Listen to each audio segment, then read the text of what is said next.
Welcome TTB community, I am Bob Demena, and here with me as always is the very Sif-like Elliot Shibley. What is it? I don't even know if I said it right. Silflick is how you pronounce it. Have you ever heard of it? No. I thought you said Sith-like. No, you're not a Sith. No. Silflick. It means slender and graceful. Okay. Normally towards a woman or a girl. Okay, I was going to say, it sounds like a ballerina. Mm-hmm. Go on. All right. Who do we have on today? So our guest today was pretty awesome, and I hope you guys find her awesome as well. It is Alice Morrison. She is a Scottish adventurer based in Morocco, currently in Scotland. And she is the presenter of the BBC2 Series Morocco to Timbuktu, an Arabian Adventure. She has undertaken some really tough physical and mental challenges, of which we talk about on this episode, including the Tour d'Afrique, cycling from Cairo to Cape Town, running around Everest, and completing a 4,000 kilometer exploration on foot of Morocco from the Mediterranean Sea to the Mauritian with her 6 camels. So, I mean, if that's not enough to intrigue you, this conversation was absolutely incredible. She's also the author of Adventures in Morocco, Dodging Elephants, which we explain, and Morocco to Timbuktu, which we talked about earlier. So we really had a great time with this conversation. We hope you do too. Travel tip of the week: look for layovers. Not something I always do. Most of the time I search for nonstop, but if you do, you get to see an extra city and it could save you some money, which is what we're doing when we go to Morocco. You can save a significant amount of money and you get to explore another city. So if time is on your side and you want to see another city, by all means, I highly recommend it. And not only layovers like through the booking process, but look for one-way tickets to destinations closer to your final destination. So if you're going to Europe, let's say you're going to Italy, maybe find a one-way to London and then go from London to Rome. And you might save a lot of money that way and get to see 2 cities. So play around with the Google Flights option, and I think it could go a long way for you. Support for the Traveler's Blueprint is brought to you by Manscaped, who is the best in men's below-the-waist grooming champions of the world. Manscaped offers precision-engineered tools for your family jewels. God, I love that. I love it. Manscaped just launched their 4th-generation trimmer, which is right here. This is the Lawnmower 4.0, and you did hear that right, is the 4.0. Join over 2 million men, including Bob and myself, worldwide, who trust Manscaped.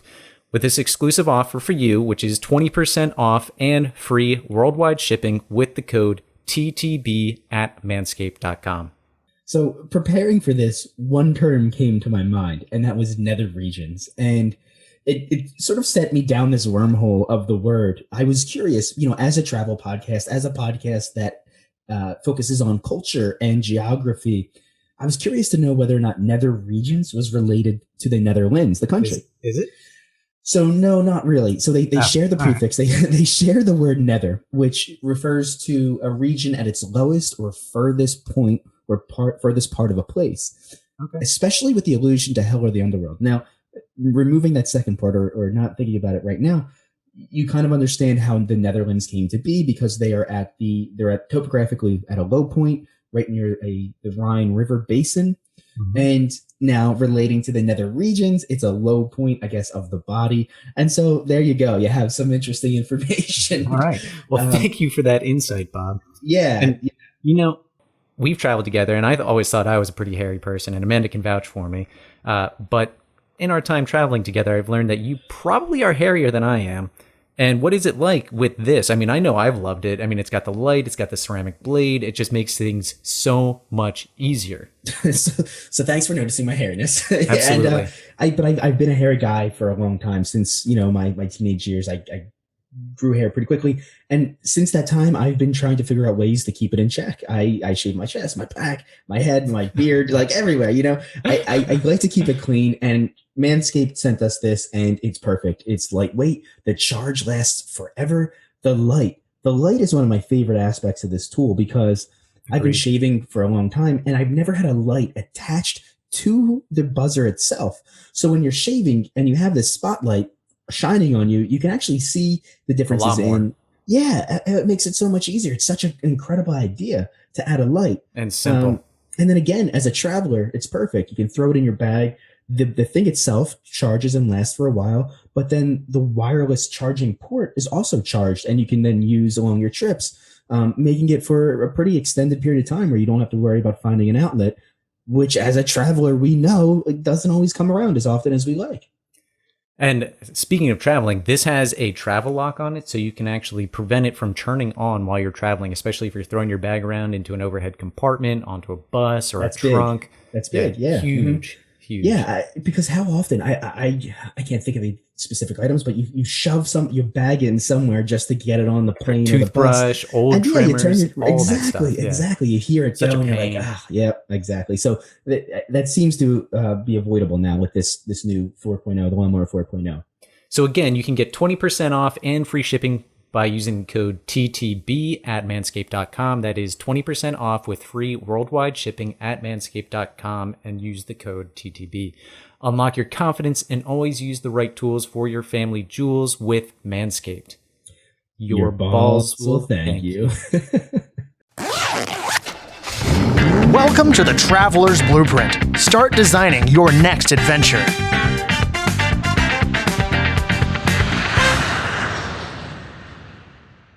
Alice, welcome to the Traveler's Blueprint podcast. Thank you for having me. You have some incredible travel stories, and you are quite the adventurer. And you're currently in Scotland, but you're based in Morocco, and you've done stuff from biking to running around Everest to hiking all sorts of different places. And we cannot express how excited we are to talk to you about all of these adventures and why you did them, how you did them, and how you even got started doing them. Well, I'm really looking forward to it too. And it's a real honor for me to be interviewed over the water in America. So let's go for it. Yeah. So you're described as the Indiana Jones for girls. And I love that name. I think that's a badge of honor, right? That's pretty incredible. How did you get that name? Well, I think it was about 2 years ago, and I'd just done some adventure, and it was one of those things that I was writing it up, and it was like, oh, I found a lost city, and then there were these snakes that if they bite you, you will die, but I know how to overcome that by strapping a gourd onto your head and, scraping off bits of your scalp. And I was describing all these things, and someone said that is just totally Indiana Jones for girls. And of course, the minute they said it, I took it. I was like, thank you very much. Yeah. That will do. So that's it. That's my slogan now. That's great. I mean, you really have done some incredible things. I mean, the marathon des Sables, is that how you pronounce that?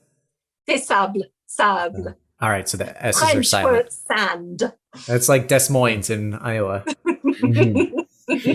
So can you talk about that marathon, because it is a crazy race that has crazy participants?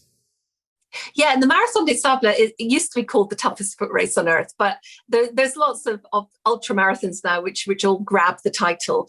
It's basically for 6 marathons in 6 days across the Sahara Desert, and you carry all your own food and equipment. So it's semi-supported. They give you tents and water, but the water is rationed. And if you take extra water, you are penalized. And when I did, there was 1,100 competitors, and I came 667th, just missed the mark of the beast. 10% of women, very high. Actually, lots and lots of Americans come in. Americans and Brits are the highest amount of participants, and then French. And it's an ultramarathon. So you run 6 marathons in 6 days, but to make it more difficult, the middle one's a double. So you do 52 miles at one shot. And of course, Marathon des Sables, sable means in French is sand, and that's the killer. You're running in the desert, and you're running up and down dunes. It's actually quite hilly, which you don't expect. I think in a marathon, on the sand, you'd kind of think it was flat, but there's quite a lot of hills. In fact, on one ascent, the biggest ascent, which is called the Green Mountain, Jebel al-Akhdar, which is not green at all, we needed ropes at the top. So it's a pretty cool event. But it's hard. It hard seems to be undermining. Like my experience running on sand is limited to playing beach games at the Jersey Shore, and that can be hard. It's hard to run in sand. So hard. It's so draining, and to be able to do that many miles. So what's the total? What's the total mileage of that? 256. Whoa. Which She is said 26, right. Is that right? Or is it 256 kilometers? Oh my God. Now you're going to get No, miles I think it is miles. Okay. Yeah. 6 marathons in 6 days. 6 times 26. There we go. Yeah, that's right. Alice, what type of footwear do you wear to like not get sand in your shoes? And 156. 156. Thank you. 156 miles in the Sahara Desert, running in sand, going up and down sand dunes. Do you want to know what the hottest temperature was? Sure. No, yes. no. Yeah. 50 degrees centigrade. And that is like 125? 20 something. Yeah. Oh my God. Yeah, it was intense. I mean, and you know what? I'm going to just talk about the footwear, but you've just reminded me of something. So sometimes when you're doing things like this, you know, you get a lot of self-doubt, and I'm like, oh my God, I'm too fat, I'm too old, I'm too crap at running. And then, you know what would really, really cheer me up is if I passed a young, fit bloke lying prone on the sand with an intravenous drip out of it. He was going to get a time penalty because a saline drip counts as extra water and you get a time penalty. So you broke up a little bit there, but so you just said that guy was laying on the ground with a saline intravenous drip. Yeah, which cheers you up when you're feeling bad about yourself. But and also, if you don't mind, because there may be some people just listening and not being able to see you, but if you're comfortable with it, can you tell our listeners how old you are and when you did the Marathon des Sables? Sure. I'm 57 now. I'm going to be 58 in about 6 weeks. All cards and gifts are welcome. And I signed up for the Marathon des Sables when I was 50, exactly 50, and I completed it. It's in April, so I finished it just before my 51st birthday. Wow. All right. So, and I've talked about this before, but I did my first marathon in 2019, and I was 29, 28, and that hurt.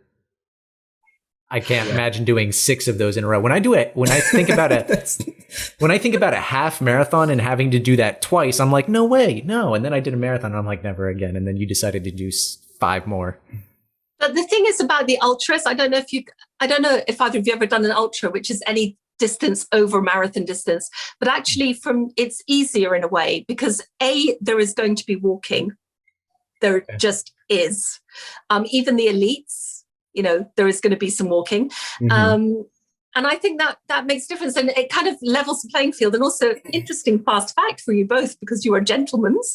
Sorry for being like so cis normative, but still. Biological women are found after the age of 35, their endurance increases. Yes. So they're actually best placed to do the endurance events. Kind of there's a window of opportunity there, which I've already passed because I was 50, but you know. Yeah, I think my wife is a big runner currently, and she always keeps up to date on like when the peak performance is for men versus women, and women are, I think the like early to mid 30s is like their peak for running. And the marathon was actually after I did a 50K. And that was mostly trail, and that was easier, in my opinion. I didn't hurt I hurt more after the 50K, but it mentally was easier. That's really interesting. I think there is something about the ultra distance, and I think maybe it's because, you know, I don't know, for a lot of people, myself included, it's not about the speed, it's about the effort and the finishing and the carrying on, you know, not dying. Yeah, that's a big one. Yeah, that I don't know if that's actually happened in the Marathon des Sables, but it seems like a real possibility. There's very good medical care. And Bob, I just want to come back to your question because it's actually a really, really good one about shoes and footwear. So obviously your feet get completely destroyed in this marathon. One of the biggest things is you're running on ulcerated feet, most people by the end. It's kind of, it's very, very painful and it's quite grim. But footwear, people differ. I would say that the best kind of footwear you need is a lightweight, road shoe, trail shoe, cross, and you have to wear sand gaiters over the top, so to stop the sand coming in. So that is like 100% necessary is your sand gaiters. Otherwise, your feet would be full of sand all the time. And the footwear, I mean, I wore Hokas. I wouldn't wear them again, I don't think, because the only reason being is Hokas tend to throw you onto your midfoot or your toes. And but most people do a lot of walking in the Marathon des Sables, they're not that good for walking, the ones I wore. So I got a lot of blisters under my heels. And, also because I'm not a great runner, I don't have great form. So, I'm pounding down on my heels. So I would probably choose a kind of a Brooks, really not too technical trail stroke road shoe. Okay. Light.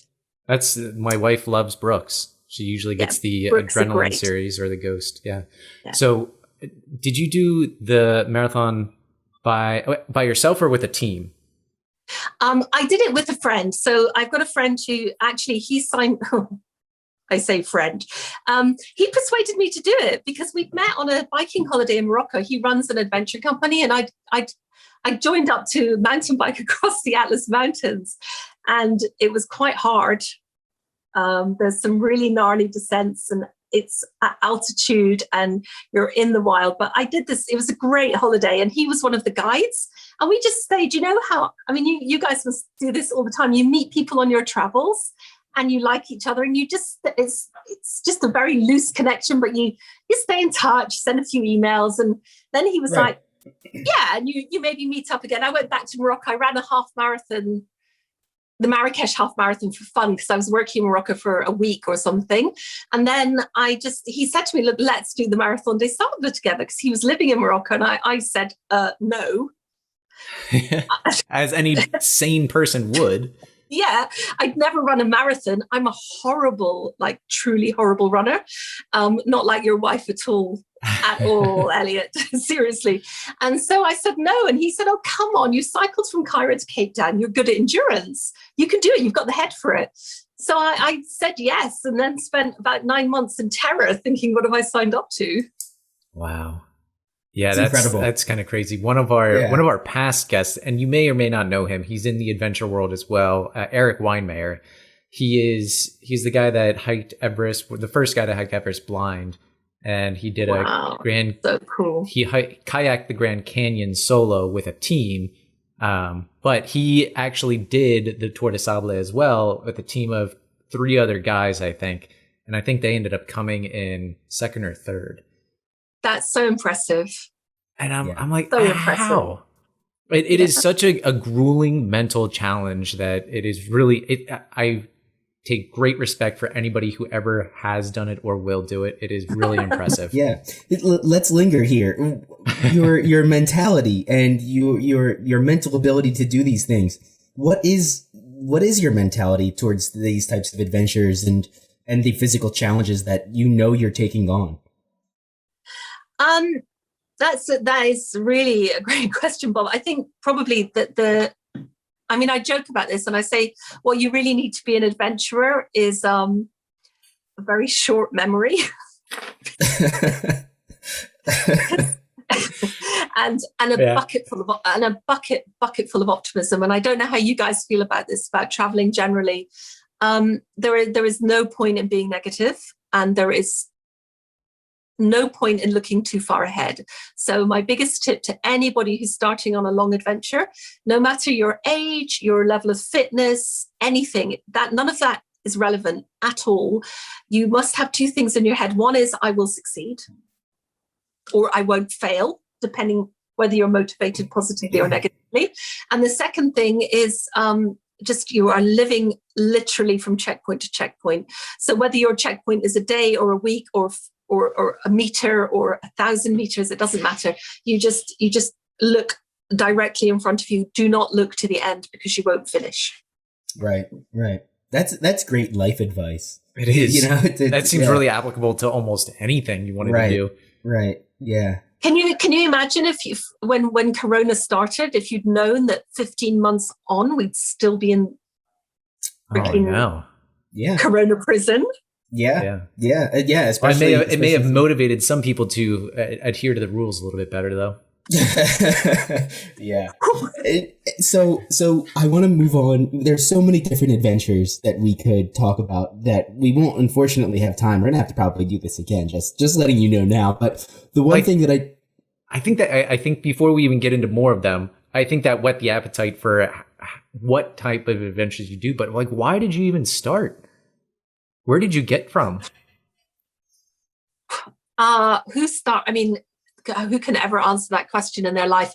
It was a progression. So I answer this question in lots of different ways because in truth, there are lots of different answers. So I was brought up in Africa a lot. My mum got on a boat. My mum and dad got on a boat and sailed from Scotland. My mum's first ever leaving from Scotland when I was 6 weeks old. She had a baby. She never left Scotland. She sailed to the middle of Africa, to Uganda, and lived in the foothills of the Mountains of the Moon for 8 years with us, So whoa. It's genetic. Okay, so you were born into it. Yeah. I mean, my parents were of that generation of Scots. And I mean, as Americans, you'll have lots and lots of Scots over there that really everybody traveled. My dad's family, there are 3 siblings and all of them, one is in Canada, one's in Australia, and one went all over Africa. I think it was a generational thing and nobody seemed to have any fear in the way. You'll know more about this than I do, but it seems to me that people nowadays fear a lot of things. They're quite fearful and nervous and they won't let their baby go on the floor because it might get dirty or have a germ. We honestly play in the dirt. Well, my parents were of a different generation, so they were like, just go in the garden, don't eat, watch out for the snakes in the toilet. That was it, Wow. So, your parents are home, right? Yeah. I mean, yeah, they're in the next door. Oh, I should. They're now in their mid-80s and they're still going strong. They're still, fighting the good fight. But I like a lot of people that era. Like my mum now is going blind. She's got macular degeneration. And my dad's got terrible memory problems. But you know what? They never moan. They don't moan. I moan about Corona all the time. They just don't. They just get on with it. If they can't do something, if my mum can't see something, she gets my dad to look at it for her. When my dad can't remember something, my mum organizes him. They work together as a team. It's quite inspirational, actually. Sounds it. There's so much to learn from people who are further on in their journey in life. Yes. Oh, yeah. Yes. Yeah, there's a wealth of knowledge with people. Anybody older than you has more knowledge than you. Yes, gentlemen, look to your teacher. and here you are. And this is and now this is why we're here doing this with you. Yes. So and maybe we can transition into your other adventures this way. Did you do them with any sort of plan to influence the world or influence women, or was there any sort of motivation in that regard to these trips? Initially, no. Initially, I was really just pushing myself and trying to improve myself and experience the world and live my life. But as I've gone through them and got better at certain things, not and worse at other things, but better at certain things, I have found that more of a motivation. So my patch, if you like, is Africa and the Middle East. I speak Arabic and I spent a lot of my life in Africa and the Middle Eastern region. So really, if I have a couple of things I would love to be a part of. One of them is to increase understanding. And I like to say promote peace one salam alaikum at a time between both cultures, because there are so many stereotypes that the West has about the Arab world and the African world, and that the Arab and African world have about the West. And it's nice to just by being yourself and by meeting people and talking about your stories and giving other people a voice through my platforms. I think that's something that I hope is enjoyable and also useful, enlightening for people. And then the second thing is really, just to encourage everybody, don't put yourself down and worry about what you're not or what you're not enough of. If I can do these things, I swear to God you can. So just do it, Well, maybe not for the average listeners, should they go to Cairo and bike down to South Africa without a plan. But let's talk about that. How did this idea come to be, and then how did you execute it, and then what was the time frame? So this was really something great. And this, again, I think will speak to a lot of people, because what happened was I was the chief executive of a media company, and I had a fantastic life. I was going to the Cannes Film Festival and to the BAFTAs, which is our equivalent of your Oscars. Yeah. I had a great car, I had a great house, I had great friends. Really, I had an interesting job. I had a team of 40 people working for me.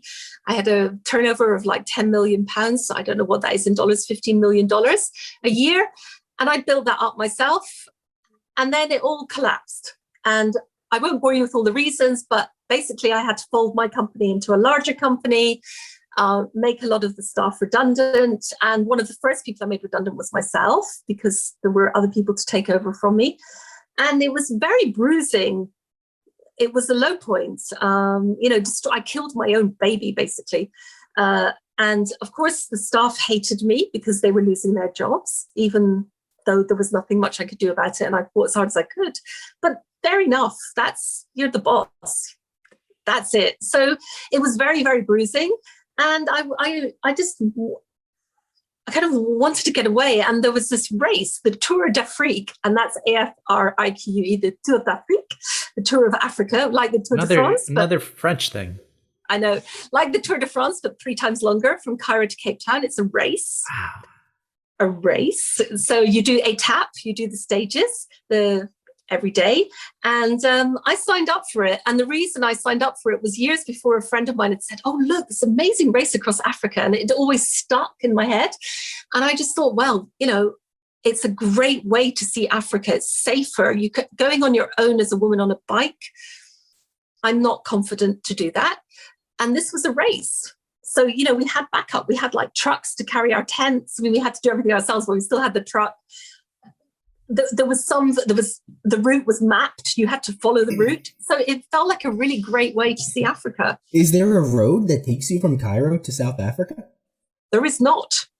I didn't think so. There is not. So I used a mountain bike. So some people used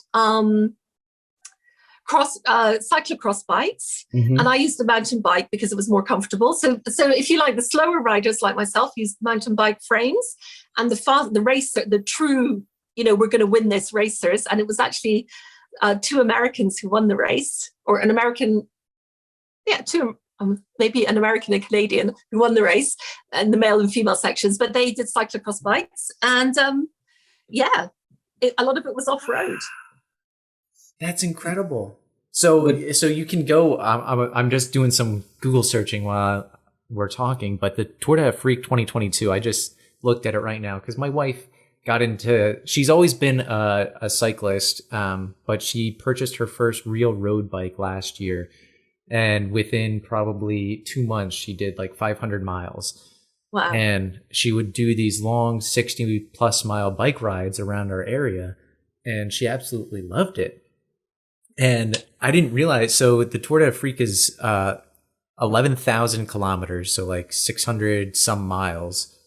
And it's January 13th to May 7th in 2022. But I didn't realize the cost for that was so high. But is that just like different tour companies that you can purchase through, or is the actual price 19,000?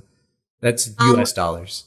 Yeah, 19,000 US. No, that would be about right, because it'll have gone up since when I did it.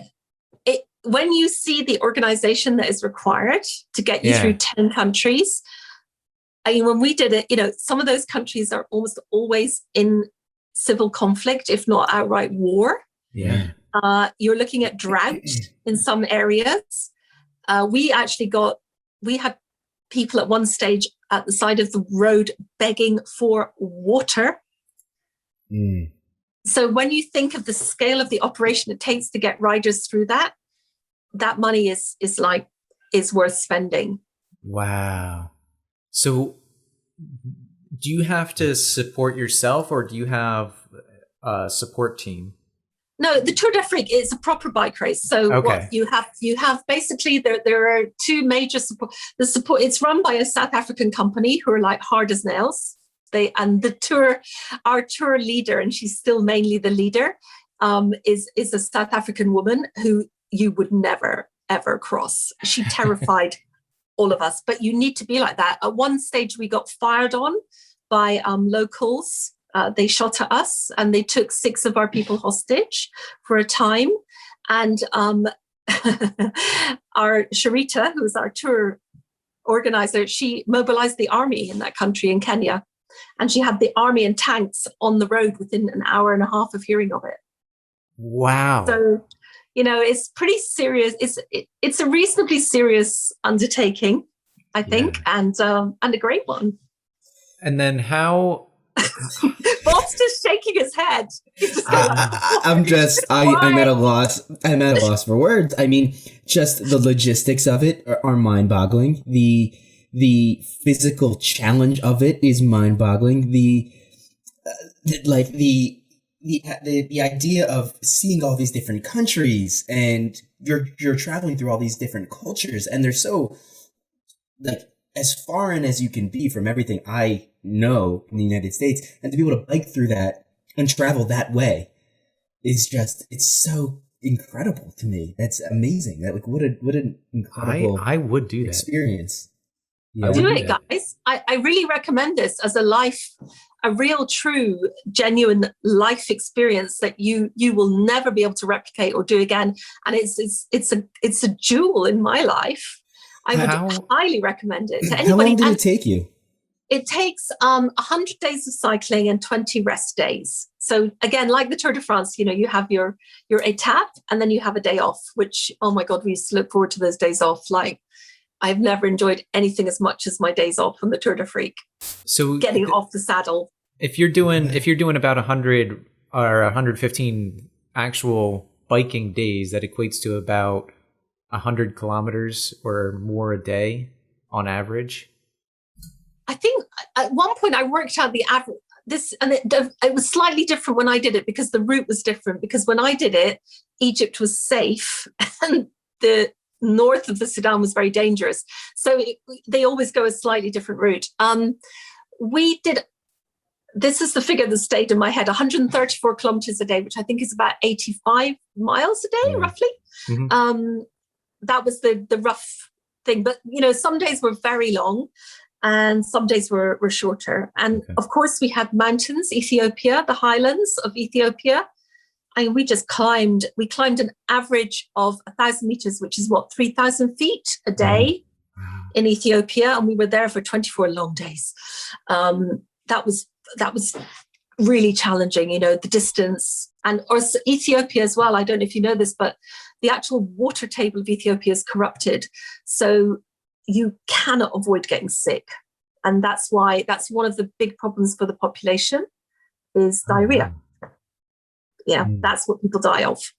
Wow. Because that there's infection within the water, within the natural water supply. Did you see any wildlife? I'm sorry, Elliot. I'm so glad you asked me that question, Bob, because I can exclusively reveal that my first book, which is about the Tour de Freak, is called Dodging Elephants. There it is. Yeah. I'm not sure I want to give away. You're there. Successfully dodging elephants, I should have said. But yeah, we did see wildlife. We saw elephants, giraffe, gazelles, snake. I mean, the usual reptile snakes. But we did see actual on the road, cycling down a road and seeing giraffe just there is wonderful. Hypothetically speaking, so I worry about wildlife, specifically like man-eating wildlife. Just kind of, I have like an unrealistic, irrational fear of these animals. I've never encountered a lion, but you never know when one could eat you. Cycling through Africa and having these predators present, I know like the bicycle sort of triggers the predatory instinct to chase. Did you encounter anything like that, or has anybody ever in one of these races encountered a predator that is triggered to chase down a bicycle, a cyclist? Well, let me answer the first thing about lions first. So when we got into Botswana, we had a hunter, a tracker hunter with us to check out all our bivouac sites, our campsites. And for example, at one of them, we had to move on. We had to cycle an extra 5K or something that day because there were lion prints around where we were going to bivouac. So if if there were any of the carnivorous big four in the region. We moved on, and that was always checked. I did get chased. I'll tell you the story. So we were on the border between Zambia and Botswana. And really the main wildlife area was Botswana, but we were on the border and we're cycling quite slowly. We're in a kind of very strung out, like a long necklace of cyclists with maybe 100 meters in between. And the word came down that we were in a long tarmac road, very slim. And on each side, there was high woods, brush, very thick thorn trees and scrubland. So impenetrable. It'd be hard for you as a human to get through it. And we were just cycling along and the word came down the road that there were elephant ahead. And I just thought, okay, I'm going to stop because I'm frightened of elephants. I lived in Africa. Every year people were killed by elephant, trampling them. They're aggressive, they're territorial. So I thought, okay, I'll just stop my bike, put my suntan cream on. And as I was putting my suntan cream on, with everything down, like my feet on the ground, my bike facing in this direction, a charging bull elephant came out of the brushwood about 50 meters ahead of me with its ears flapping, trumpeting, which is a sign of aggression, obviously, and it's charging me. I'm in a potentially dying situation. In fact, to be absolutely honest, I thought I was going to die. So I grabbed my bike, dropped everything, turned the bike around, got on and started steaming on the pedals. And so I'm pedaling, and this probably took about a maximum of 30 seconds, but time completely slowed down in my head. I'm pedaling as fast physically as I possibly can. A bull elephant can run at 50 kilometers an hour. I'm never going to outrun it. It was so close that I could feel the vibrations of its feet under my bike. And what was going through my head was this: I'm going to die. This is going to be shit for my parents and my brother and my family. What a stupid way to die in the African bush. Is it going to hurt? Is he going to crush me? Am I going to be crushed, or is he going to skewer me with the tusk? And how long is it going to take? And what's it going to feel like? Should I keep pedaling, or should I try and run into the bush? No, I can't run into the bush. There are thorn trees. The thorns are like 4 finger long. I'll never make it. And I know how fast, and I can feel him getting closer. I can feel the vibrations increasing. Boom, boom, boom, boom, as this elephant is running right behind me. And I just think I know I'm going to die. But your body, you're just thinking, well, pedal, pedal, pedal, pedal, just go. And then once he'd got me out of his area, he stopped. So suddenly everything stopped. The noise stopped, because all this time he's right behind me trumpeting, doing that trumpet call. Yeah. And then it stopped. And then he stopped, and I pedaled out. I was so shaken. I was absolutely. Did you go from whatever place you were in all the way to first place in that time span of running from the elephant? You pedaled so fast. I swear, that is the only time I've achieved athletic excellence ever.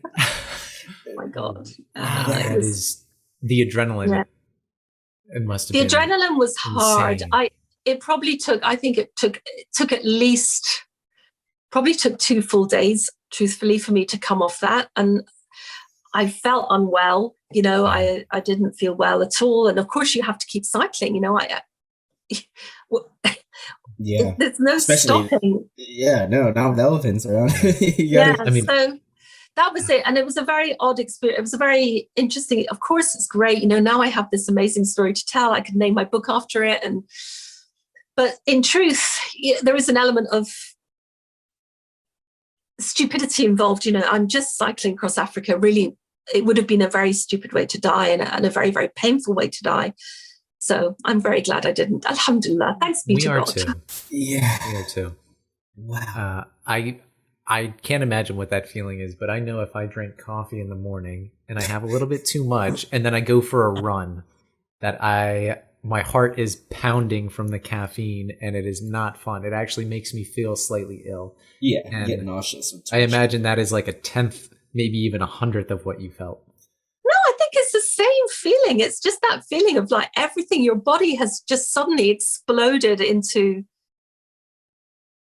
the state. And I do think for even in our normal, I don't know if you guys think this, but just in our normal everyday lives, when we're overloaded with stress or threat from workers, from co-workers, even from social media, when people send in those little hate posts or whatever, and you get this reaction, I think it's not great for the body. So you do have to watch it.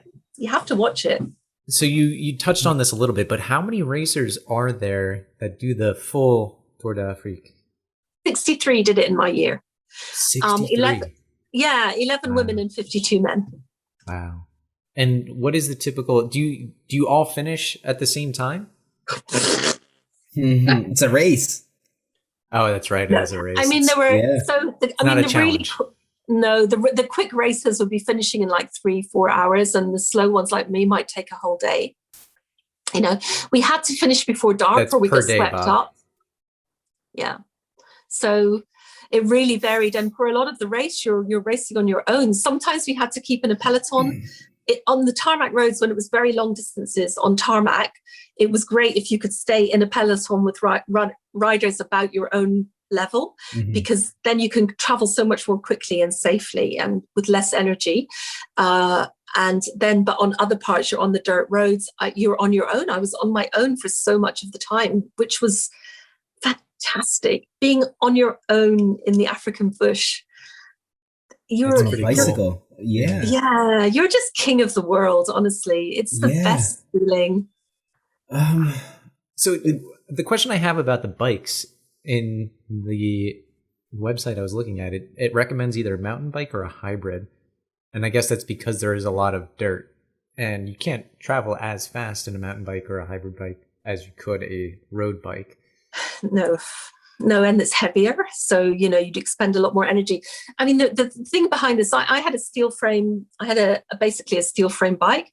And it was built for me by, I don't know if you have giant bikes in the US. Yep. But it was built for me by an engineer from Giant Bikes. It wasn't a giant bike, but it was that. So I had really a great bike built specifically for me, steel frame, because if it broke, which is a possibility because the terrain is extremely tough, some of it, and you're in the middle of nowhere. So you need something that can be welded. Carbon, you can't use carbon because if it breaks, it's broken. You're out the race. Yeah. You've lost your bike. So it has to be steel frame. But the racers all race. I mean, I'd say now they might use things like gravel bikes. We're 10 years on. It was 10 years ago since I did it. So people use different bikes, but I wanted to sit up and beg. I wanted to see the view. I'm not a racer, etc. So. Okay. Bob, you gonna do it? Yeah. You pay for it, and I'll do it. I'll be there. Okay. Well, you can do individual sections of it. Yeah, I would definitely think about doing it. I would. I think that it could be in our future. Alice, Bob, you should do it. Bob, I'm going to honestly urge you to do this. And to put this into perspective, it was an incredible feat of endurance. And the people who did it were intensely varied. And it was not all, great races. We did have some great bike races. We had a Masters world champion. He won the race, an American guy. He was actually the second oldest guy in the race, and he won it because he was just on it. We had like a really good set of Dutch racers. It was very international, really good set of Dutch racers, Canadian racers, and American racers, Australians. Those were like but we also had people like me. We had lovely Ribka, who I don't think she would mind me saying that she's quite large, but she did it. We had a guy who was 70. He did it. We had Daniel, who just retired as an accountant from America. And not only did he'd never done any biking really before, and he did this whole race. He then went on to cycle right around the world. So really, really, it was much more about this than this, truthfully. Yeah, a lot of it is, right? I think that's like 80% of it. Yeah. So do you have anything else to add with this specific race? Because I do want to get into the Morocco to Timbuktu experience. Yeah, no, I think with TDA, the only thing I would say is No, I think we've done everything. I mean, there's so much about this race. Just one day I'll tell you about the toilet tents, but it might turn people's stomachs. Should we get into that? Because now I'm curious. I know. I feel like we can't just leave that as a cliffhanger. Okay, so it's 63 riders, and in some places where we camped, the whole village, if we were near a village, the entire village, we'd often be on something like a football pitch. They would come and sit round to watch us. We were the entertainment. It was like the circus had come to town, these weird foreigners sitting in the middle. So we couldn't go to the bathroom. So there were 2 toilet tents, which is basically like a slim tent, and you go in it and there's a hole in the ground and you do your business. 63 riders, Ethiopia, everyone had stomach problems. So my stomach, I mean, the smell was just, it was really bad. So you my need some stomach. poopery. Oh, industrial. So I just, psychologically, I couldn't go to the bathroom. Like my bottom closed up. It was like, no way, Jose. Forget it. No chance. And so after a week, so you imagine you're cycling hard and you're eating a lot. We ate a lot of food. We needed like 6,000 to 10,000 calories a day. So and so my stomach is getting bigger and bigger and I can't go to the bathroom. So after a week, I was taking laxatives. Nothing's happening. Nothing. So we had a medical team, and our doctor was the handsomest man I've ever met. And he used to wear like a kind of a scarf, almost like a turban, and sit on top of the medical truck and look wistfully into the distance. He was he was like a film star. It was called Matthias. Hello, I am Matthias. I think he was French-Canadian, Matthias. So I had to go to him, and I was so embarrassed. You go into the truck, it's a little medical truck. And I said, I can't go to the bathroom. And he said, well, Alice, if you can't go to the bathroom in another 3 days, I'm going to give you an enema. I was like, no, I cannot letting the best looking man in the world stick a tube up my bottom in the middle of Africa. This is the worst situation. So what happened? I mainlined those laxatives. I tripled the dose. Straight into the IV. Start looking for elephants to chase you and scare you half to death till just let. Exactly. It was a disaster. So that's it. So this is like the top tip, guys, Bob, Elliot, when you do it, and Elliot's wife, go to the big bathroom before you get to camp. Get your stomach into a routine that you can go into the bush before camp. Okay. Don't wait till camp. Noted. All right. Whew, okay. All right. I'm glad we TDA pro there. Tip of the day. Yeah. All right. So one of your trips that I'm really excited to talk about is your Arabian Adventure. Take the lead. What's this one about? Okay. So Morocco to Timbuktu. And first of all, I've got to apologize to everybody for the word Morocco to Timbuktu and Arabian Adventure, because actually it's an African adventure. Neither Mali nor Morocco are in fact Arab. So there are Arabs in Morocco, but that was something that the BBC wanted to use that title because they felt it was quite romantic. And I was a bit like, well. Anyway, Morocco to Timbuktu. So this was an idea to travel the salt routes from the very northernmost tip of Morocco, Tangier, all the way south into Timbuktu, which is one of those places everybody has heard of Timbuktu. Nobody knows where it is. Now, Come on. Bob, Elliot, can you tell me where Timbuktu is? No, that's the whole saying, right? It's that's in where Africa. It comes from, right? Timbuktu. Nobody knows that. It's synonymous with unknown, right? You're in the middle of nowhere. Yeah, exactly. I remember I don't know, this quick side tangent, the Disney film, The Aristocats. Oh, yes. I don't even remember who it is, the main villain is trying to get rid of the little kittens. He sends them to Timbuktu. That's where I remember it from. In popular culture. Yeah. So Timbuktu is actually in Mali, and it's in the Saharan desert. It's not near the coast, which is relatively safe. It's further inland. And so the idea was to follow the ancient trade routes. So from the 1500s to the late 1800s, the main trade between Africa and Europe and actually Africa, Europe, America was through Morocco, was through that, and Algeria, through that North African belt, because Morocco is only 8 miles from Europe. You can swim from Morocco to Europe, actually. You can see Europe from Tangier. So that was a huge trade route. And not only for Europe, Morocco was also reached out to the Ottoman Empire, which was one of the dominant empires of the era. So the whole of the Middle East, the routes in between India, it was a central trade hub. So what we wanted to do was follow that and just, tell people what there was along the way.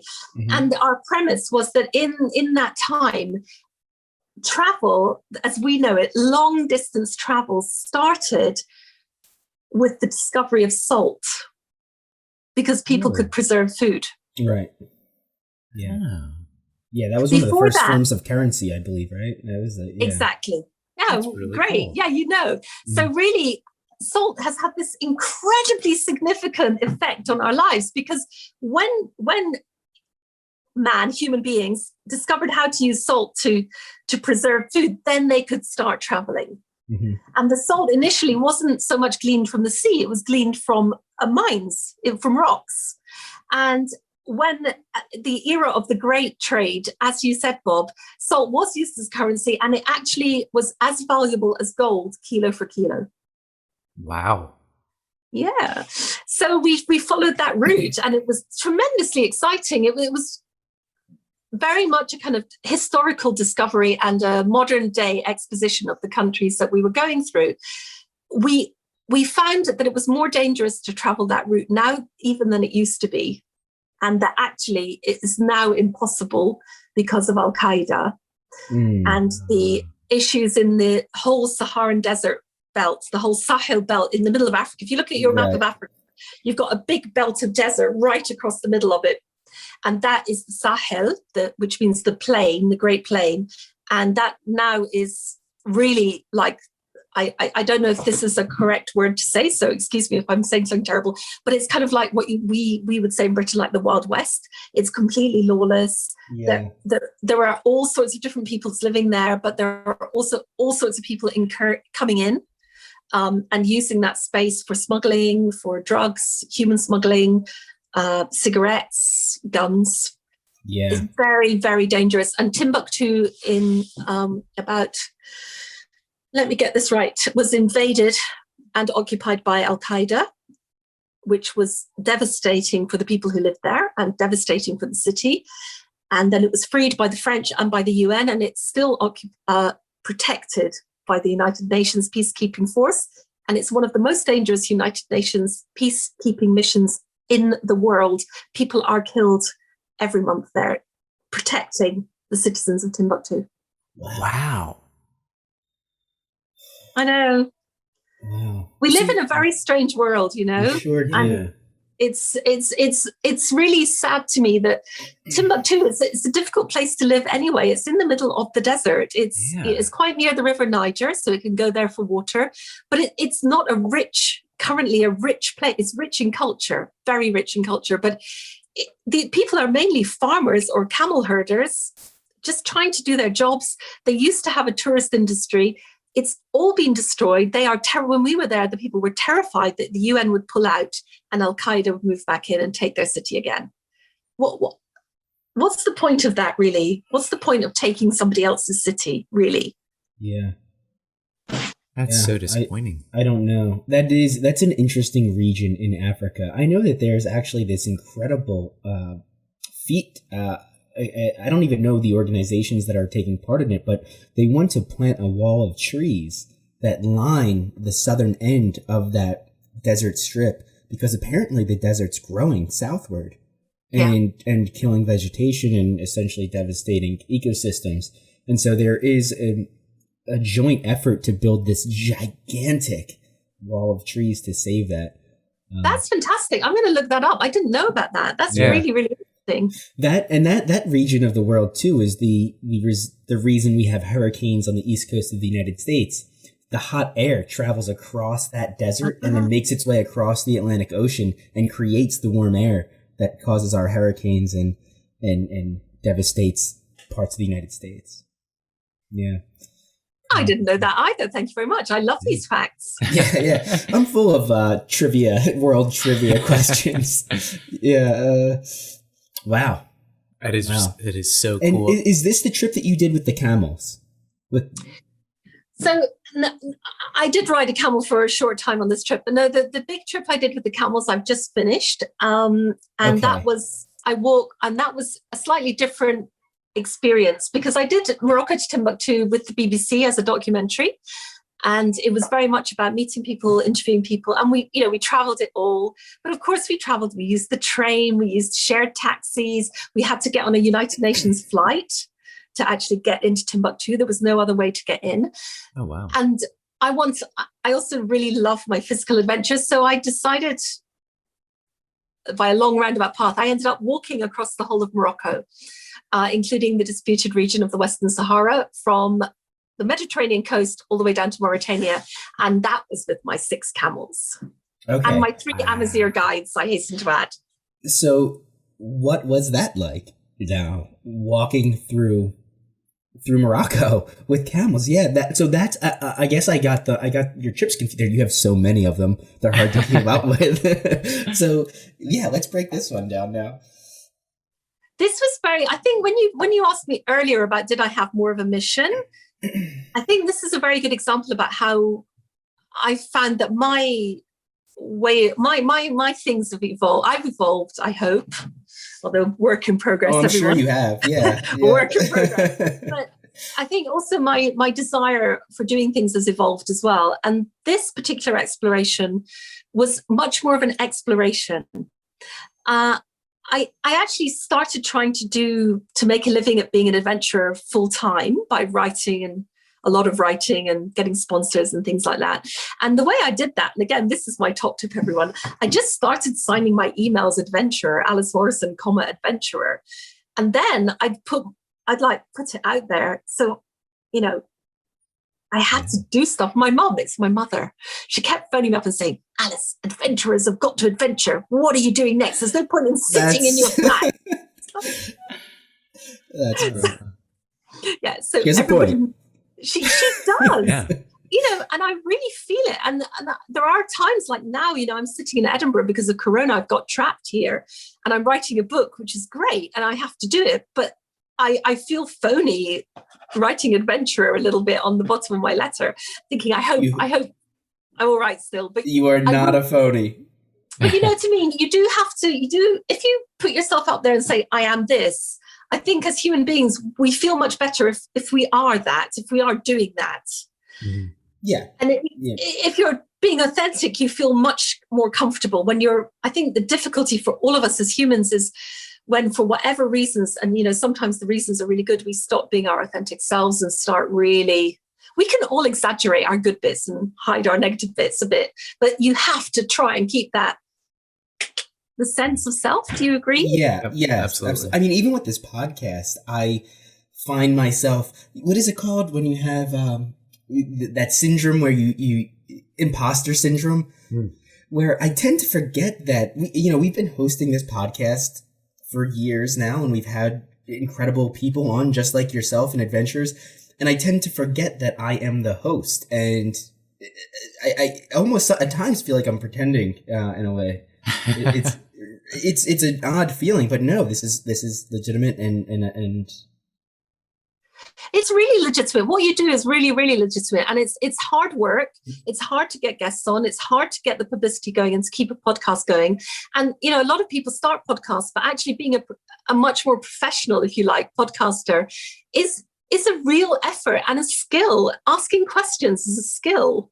So you absolutely must own that and be proud of it. All right. Well, and you do have experience, and this actually is a good transition because you have your own podcast, Alice in Wonderland. Great name, by the way. Yeah. Perfect. Oh, thank you. Yeah. It kind of gets, I have to, in British English, it gets a bit lost. I have to say Wonderland with an A. Otherwise people, So yes, I do. I mean, I just use my podcast truthfully to tell my own adventures and share the life that I'm living with people, which is rather a selfish podcast. I apologize for that. But because I'm seeing lots of very exciting, interesting things, that's what I'm just trying to bring. So it's not like yours, which is so inclusive and has so many different parts to it. So but we're not traveling. Yes, so we're not adventurers. We couldn't talk about our own adventures. We would have ran out 100 and some episodes ago. Oh, it's been so cool you guys have done this all through Corona, because we need it. My goodness, we need some escape, don't we? Yes, we do. Yeah, it's helped us with that. For sure. Get some peace of mind and pretend to travel. Well, this last expedition I did, I actually completed. It was in 3 parts. It was a river, the Drought River, the Sahara Desert, and then the last part was through the Atlas Mountains. And the last part I completed during Corona. Oh, wow. So it felt like a very historical time, because I did it from August to October last year, and I got to see and witness and bear witness to how these very rural communities in the high Atlas Mountains of Morocco, how Corona affected them, and that was really a very special time. So it even reached them. Yeah. So even so one of the things that there were a couple of points, and I think I'll just to highlight how far the tentacles of this disease have spread. So the nomads of that area, they live a nomadic lifestyle. They live off their herds of sheep and goats in the mountains, and some of them have camels for transport also, depending where they are. And 2 things happened. There's been a drought in Morocco for several years, although this year we've had good rainfall, so that's great. But there's been a drought for several years. Desertification, Bob, as you mentioned, is really increasing.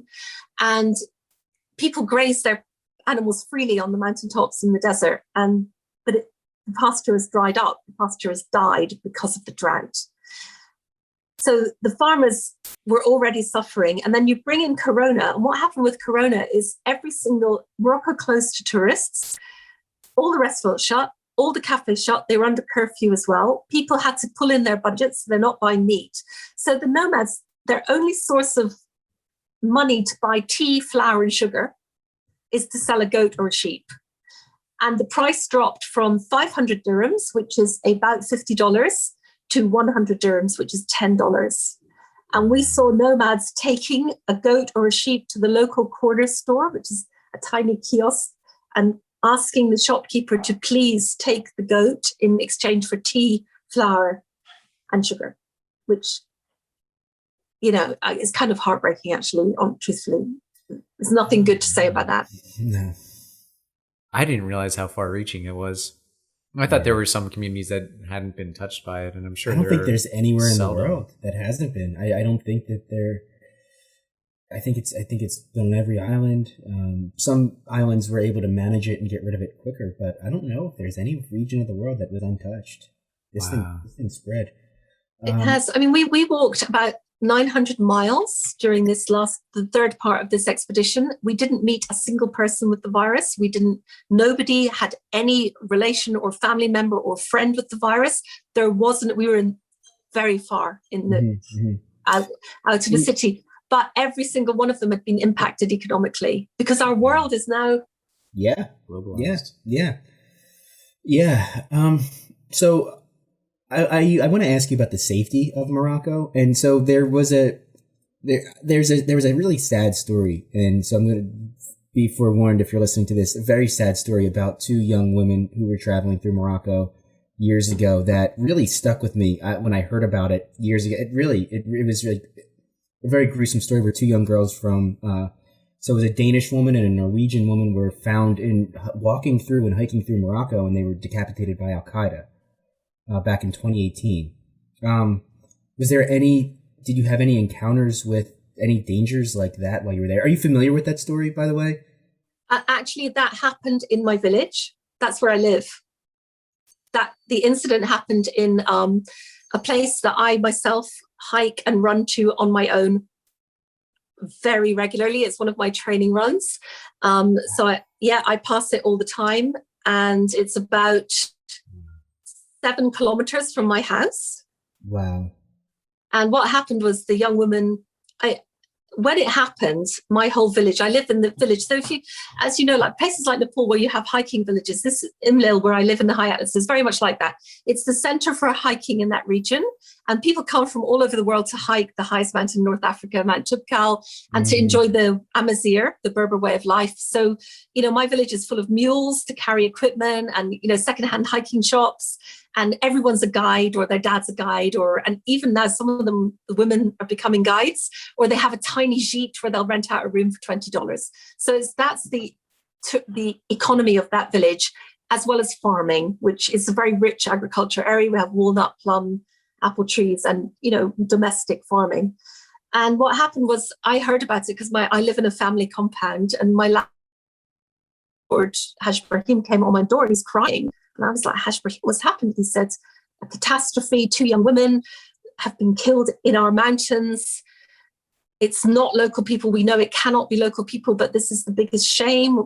With their parents, they've been beheaded. And the whole village was in absolute and utter shock and outraged that somebody would come in to their mountains, the sacred. These mountains are, there are mountains, and someone would come in and desecrate them by acting in this way and acting in the name of Islam. I live entirely with Muslims. This is not in their name.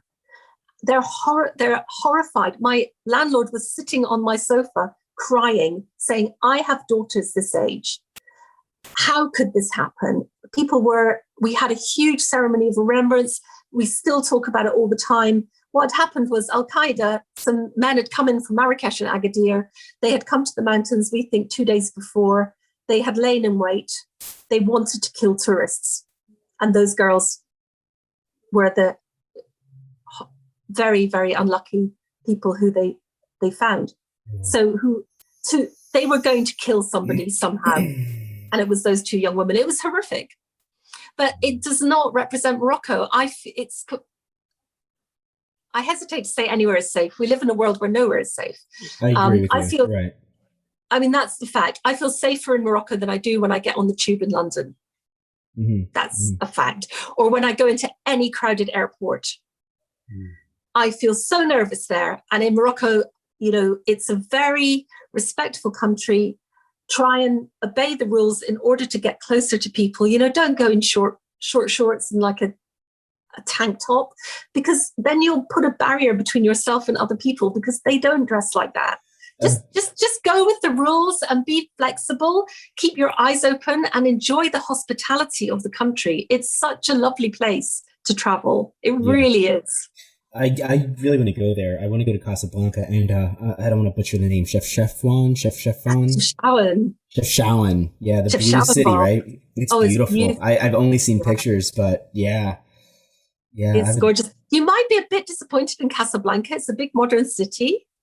Yeah. Okay. I mean, but it's worth a visit. It's quite cool. If you're into kind of the arts and media scene, then Casa has a big modern Moroccan, cool kind of music arts scene there, like any modern city. But of course, if you come to Morocco, come on, A, you have to go to Marrakesh, and B, you have to come to the Atlas Mountains, and C, you have to go down to the desert.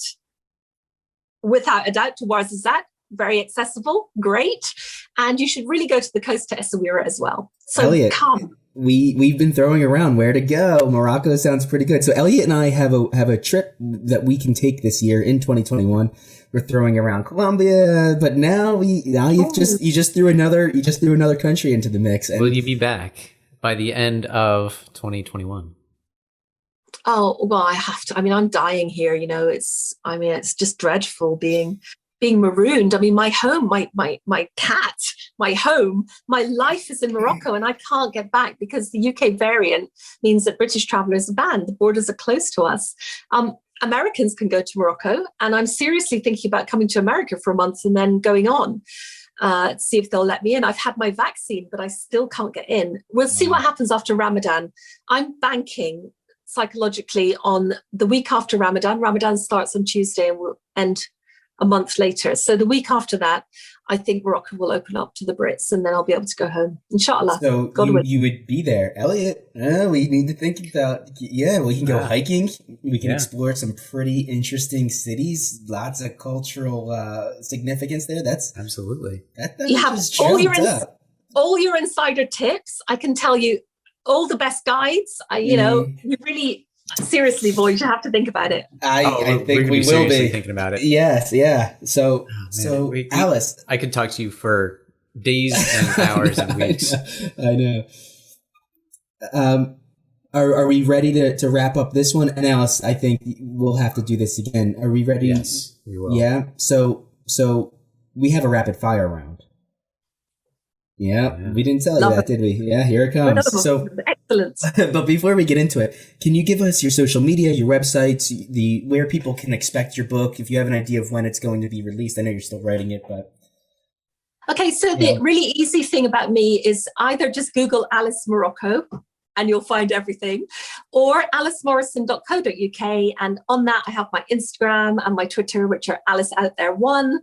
I've got my podcast, Alice in Wonderland with an A, and all my books are on Amazon, available in paperback and Kindle, and they are all on alicemorrison.co.uk/books. Perfect. All right. Perfect. Thank you. All right. Are we ready to do this? Elliot, do you want me to take the first question? Yes. All right, Alice. What is the first word that comes to your mind when you hear the word travel? Camel. All right. What home comfort do you miss the most while traveling? My cat. If you could swim in any liquid, what would it be? Chocolate. Oh, all right. We're getting a few chocolates so far. Yeah, it's a good answer though. Like the Chocolate River from Willy Wonka. Mm-hmm. What travel book had the biggest influence on your life? The Arabian Sands by Wilfred Thesiger. Crossing of Saudi Arabia. I need to add it to my list. Yeah. Oh, it's amazing. Say hello in your favorite language. Assalamu alaikum. If you can travel with anyone in the world, living or dead, who would it be? Oh, Freya Stark.